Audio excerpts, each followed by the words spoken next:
This is Nick. This is Jack. It's Wednesday, Ceviche Wednesday, December 6th, and today's pod is the best one yet. It's a T-Boy. Jack, I thought we were both wearing beanies today, man. Nope, but I am wearing my T-Boy sweatshirt. Honestly, it is hard to have the headphones on while we're recording the podcast under the beanie. I know, you're overcompensating with a louder voice today, I noticed. I can actually barely hear what you're saying right now. First story for today's show. Jack, what do we got? For our first story, it's Walmart. Walmart just produced its first original TV series, starring 330 shoppable items. But Yetis, this movie isn't really a rom-com. This Walmart movie is Rom-Commerce. For our second story, we finally got the trailer for Grand Theft Auto 6, the biggest video game of the decade. But video games, they don't really sell a product. Video games collect taxes. And our third and final story, we finally got the answer. How much money do you need to be happy? Jack, how much money do millennials need to be happy these days? $500,000 a year. Yetis, millennials, we need more money than any other generation to be happy, and Jack and I have the reason why.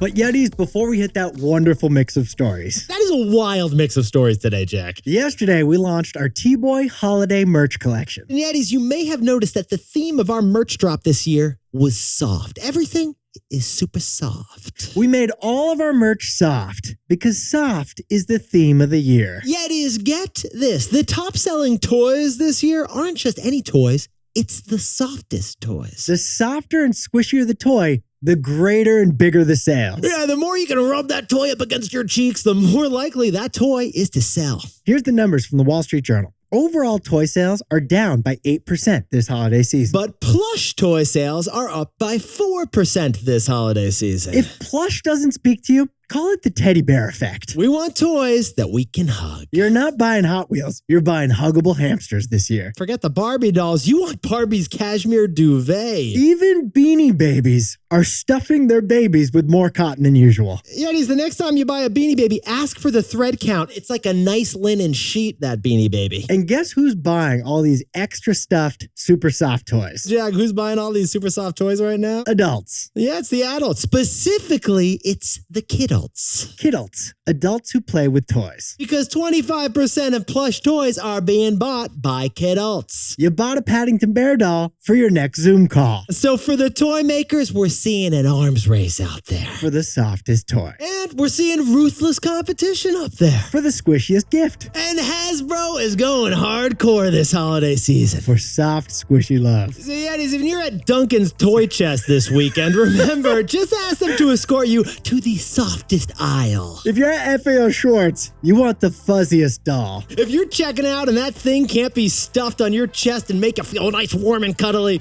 then don't even buy it. If it can't snuggle with it, I don't want it. Because nothing sells like soft. Nothing sells like soft. Jack, let's hit our 3 soft stories. 15 years before this song, 2 boys from the Northeast met in the dorm. They had an idea that caused a cultural storm. It's the best one yet, but the best is the norm. Jack, Nick, that's it. I don't even think they need to practice. 50%, that's a fat tip. T-Boy City on your at-list. If you know, cause we ready to go. We can't wait no more, so just start the show. Start the show.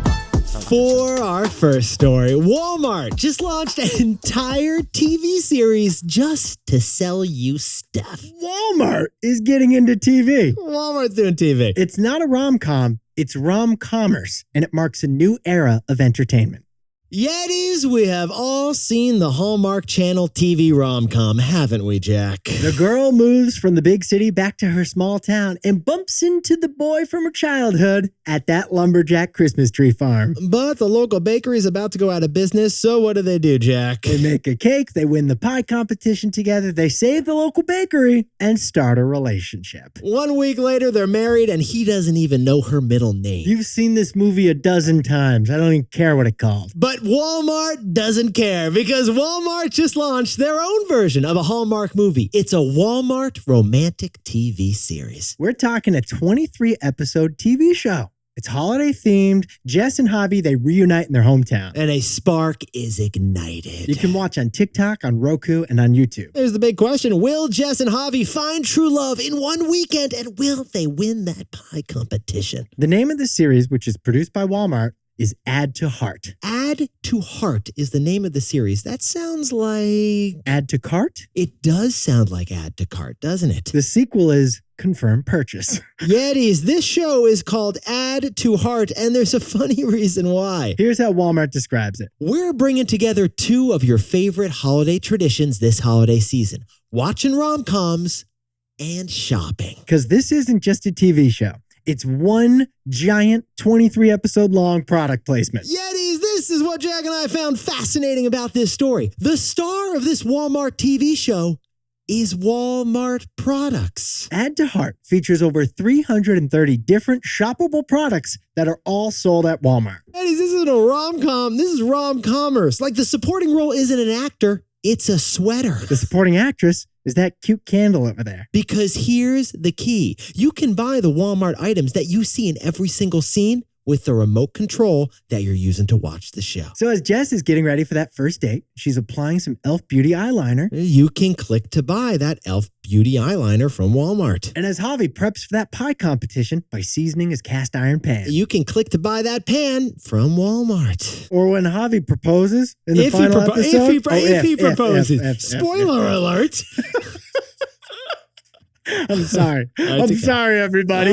We honestly, we don't know. We don't know. You knew how this was going to end. We don't know You knew how it was going to end. Yeah, we do. You can buy that ring on Walmart. Yetis, add it all up, and Walmart has twisted the dimensions of the media industry as we know it. Is this show a 23-episode series? Or is this show a 23-part commercial? The lines have been blurred. So stay tuned for our takeaway. So Jack, what's the takeaway for our buddies over at Walmart? We've entered the era of product productions. All right, Yetis, a question from Jack and me here. Is the Barbie movie an ad? Because like the title is Barbie, the Barbie logo is in the title, and it's produced by Mattel, the maker of Barbie. Now, there's no reminder at the end of the movie to go to your local toy store and buy a Barbie doll. Good point, Jack. But the movie did boost Barbie sales by 25%, didn't it? Well, now Walmart has made an entire TV show that's also one long product placement. Technically, it is a show with a plot and, twist, probably. Twist. He doesn't propose to her. But it's simultaneously a seamless shopping experience. So the way Jack and I see it, 2023 is the year that we fully blended commercials with content into a brand new thing. Call it a shoppable series, call it a showvertisement, or call it Rom-Commerce. Either way, it is a new form of entertainment, and we're calling it a product production. And based on all the T-Boy merch Nick and I are wearing right now, this pod's a product production. Isn't it, Nick? Oh, this beanie, it sells itself, Jack. For our second story, after a 10-year break, Grand Theft Auto 6 was finally unveiled this week. This video game is so powerful, it doesn't make revenue, it collects taxes. Hey, Yetis. Jack and I got to share with you a funny thing about video games. Actually, this is like the dirty secret about video games, isn't it, Jack? They're more valuable than any other type of media. Don't believe us? Jack, can we whip up the numbers on video games, please? In May, Nick and I covered the hot new video game of the summer, Zelda. Zelda. And Jack, what was our takeaway when we covered Zelda over the summer? The latest Zelda video game would make more money than the last 3 Star Wars movies combined. Yetis, Nintendo's top video game makes more money than Disney's top movie franchise. Which brings us to this news. The buzzy new video game right now is Grand Theft Auto, GTA for short. And Grand Theft Auto dwarfs Zelda. Those video games of GTA have sold 410 million units. And at $45 a pop, that is more revenue that GTA has brought in than the Beatles' all-time record sales. Sit down, stand up, and call me when we're 64. Yetis, Grand Theft Auto has made more money than the Beatles. Hey, Eleanor Rigby, apparently people play video games 8 days a week. Ringo is not going to be happy. Ringo's not thrilled. But here's the thing, Yetis. Grand Theft Auto 5 was released like 10 years ago, back in 2013. Like, what's happening? This video game makes so much money, but we haven't had one in a decade. Finally, this week, after 10 years, we saw the trailer for Grand Theft Auto 6. And here's the storyline. Jack, here, I'll give you the controller. The first-person main character of this video game is a woman living in Miami. And the gamer gets to act like that woman, wreaking havoc in Vice City with no regard for the law in the new Grand Theft Auto. If you're playing GTA 6, you can drive a Ferrari off a parking garage and aim to collide midair with a helicopter and then run away from the police when you somehow survive the crash. Yeah, it kind of sounds a lot like GTA 1, to be honest with you. Yeah. By the way, Grand Theft Auto, it's a felony. Punishable in jail. You want to do GTA the video game, not GTA real life. To be clear. Now, Yetis, we should point out that this new GTA video game is not coming out until 2025. But the trailer, which was published on Monday, has already been watched 60 million times. This video game trailer has 60 million views on YouTube. And our buddy Joost van Drunen, an NYU professor, he said it best. Yeah, he said that video games, they aren't video games anymore. Video games are now playgrounds. But you don't play in the playground world of GTA. No. You live there. You live there. So, Jack, what's the takeaway for all our buddies who are living in video games right now? Modern video games don't make revenues. They collect taxes. Yetis, to play this new GTA video game, you have to buy the game for $40. Let's call that the cost of citizenship. But it doesn't stop there. Since you live in GTA's world, you have to pay taxes too. And that tax is the subscription, because a GTA Plus subscription for $6 a month is what you need to unlock the features. Oh, and you pay those taxes in a virtual currency that Grand Theft Auto controls. Right. GTA bucks. Oh, and if you don't pay, GTA still makes money because you end up watching GTA in that video game world. According to Bloomberg, at any given moment, 141,000 people are watching someone else play GTA on Twitch. So Yetis, video games, they aren't really video games anymore. They're online worlds where you can live part of your life. That's why modern video games don't make revenues. They collect taxes. For our third and final story, according to a recent survey, millennials need 3 times the income of any other generation just to be happy. Looks bad for millennials, but we think it has nothing to do with being a millennial. Jack, to quote our buddy Jerry Maguire, show me the money. Yetis, in August, the Harris poll asked 2,000 Americans whether money brings them happiness. And we thought we knew the answer, didn't we, Jack? We thought the answer was yes. We got some more specifics in that answer, didn't we? In 2010, a Nobel Prize-winning economist found the magic number that brings happiness. And the magic happiness number is $75,000 a year. So more money will bring you happiness up to a certain point, once you hit $75,000 a year income. But after that magic number, any more money doesn't make you any happier. Well, that's wrong. It turns out that number, we got to throw that number away. Yeah, that number's outdated. And we know that from this new survey. According to the new survey on happiness, the average American thinks you need $284,000 a year just to be happy. So the financial number for happiness has grown from $75,000 a year to $284,000 a year. That is a really big jump, Jack. Because $75,000 a year, that's nice, but I want to self-plunge and cold plunge, okay, Nick? I want to be dipping my avocado toast in a double-digit latte while I'm doing that cold plunge, Jack. So Yetis, the money needed to be happy has quadrupled in just over 10 years. Which made Jack and I have to ask the question, what is driving that demand for more happy money? And Jack seems to like that term I just said, happy money.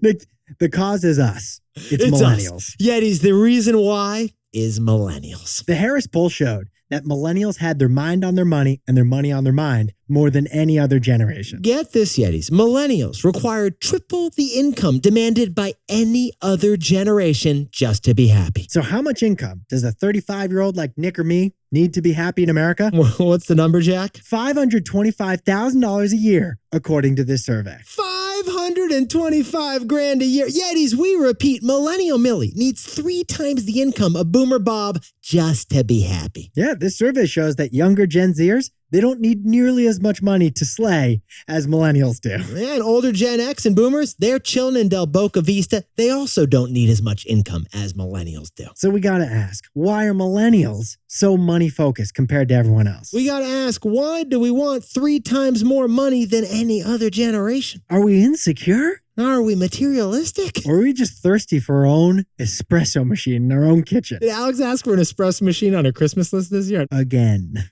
Yes. Shoppy till you droppy. So Jack, what's the takeaway for all our buddies who are millennials out there? This isn't a generational thing. It's an age thing. Yetis, funny thing. Millennials happen to be in their 30s right now. These are what Jack's dad, Big Ted, calls the busy years. Yeah, they're busy years because many of us are getting married right now and having kids and buying a home and raising kids. All those happen to be life changes that are expensive, but other ages don't face those same expenses. Yeah, like Gen Zers, many of them are still relying on their parents. And baby boomers, many of them are on fixed expenses. But millennials, they're not. Millennials are in their 30s, and we need a higher salary to pay for these big life things than other generations. But here's what Jack and I noticed. It's not just today's millennials who would want more income. When any other past generation hit their late 20s or their early 30s, those busy years became expensive. Historically, the same expenses millennials face right now happened when any generation turned 30. Your baby boomer Uncle Bob had the similar income desires as you when he hit 30 back in 1980. So millennials, we think we need more money to be happy. But it's not a generational thing. It's an age thing. It's something that happens to every generation when they hit 30.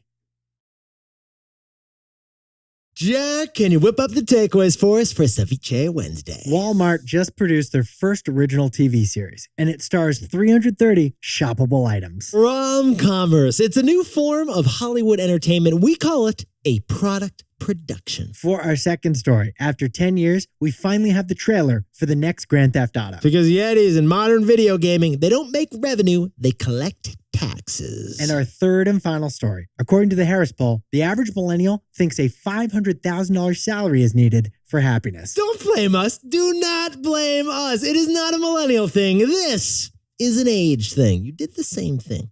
But Yetis, this pod's not over yet. Here's what else you need to know today. First, gold prices just hit an all-time high above $2,100. We're talking $2,000 for an ounce of gold. Yesterday, we told you Bitcoin had surged.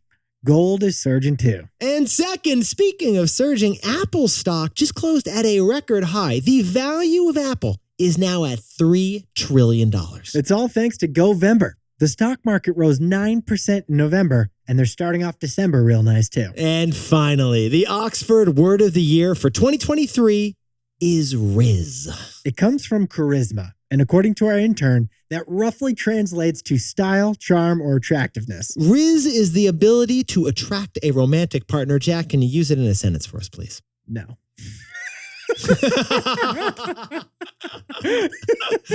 Now, time for the best fact yet. This one sent in by Warren Claiborne from lovely San Francisco, right down the street. Trivia. Where was surfing first introduced to the United States? Get this, Yetis. The first surfers in America were in California, but... It was thanks to 3 Hawaiian princes. Yeah, back in 1885, 3 brothers of Hawaiian royalty came to study in the Bay Area because there was a great school here they wanted to visit. It was an exchange program because Hawaii wasn't part of the United States yet. Well, one weekend they decided to cut down a redwood tree, and those 3 Hawaiian princes turned it into a surfboard. All year long, they surfed on the waves of Santa Cruz, California. And those 3 Hawaiian princes introduced surfing to America.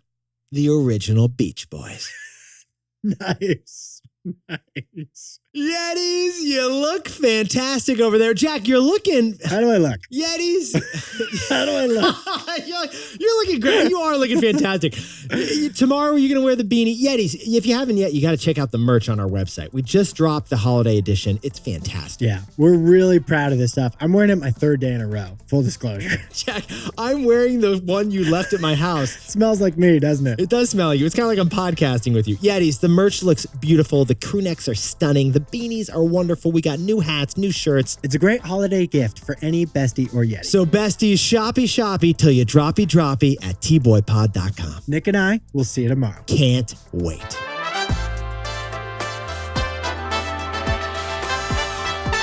And And before we go, congratulations to Yeti Ryan Everhart, who just passed the 1,000-mile mark for running this year. And he's celebrating his 200th run of the year just outside Dallas. Just outside Dallas. And Brandon and Grace, congratulations. They just got engaged in the Smoky Mountains of Tennessee. Let's see some ring pics. Beautiful. And congratulations to Don and Tammy Rice, celebrating 15 years together in Friendsville, Tennessee. And Alexander Easterly is turning 13 years old, dancing to our jingle right now. Alexander, celebrate that win in Knoxville, Tennessee. What's with the Tennessee theme? That's 3 Tennessees in a row. Too shabby. Let's go to Nashville. We got a bachelorette party to plan, Jack. Happy birthday to Pulkit Agarwal, who's celebrating in his pajamas in Seattle, Washington. Pulkit, you're looking fantastic. And to anyone else celebrating something today, make it a T-Boy. Celebrate the wins. This is Jack. I own stock of Disney and Roku. Nick and I both own stock of Apple, and we both own one Bitcoin, whose name is Ben. And he's been paying the tabs recently. I think the highlight of today is, can you use it in a sentence? No. I think what Jack's trying to say is, if you wear our T-Boy merch, you will look Riz. No, I think you'll be Riz. I think you're getting the part of speech wrong. It's a past participle, isn't it?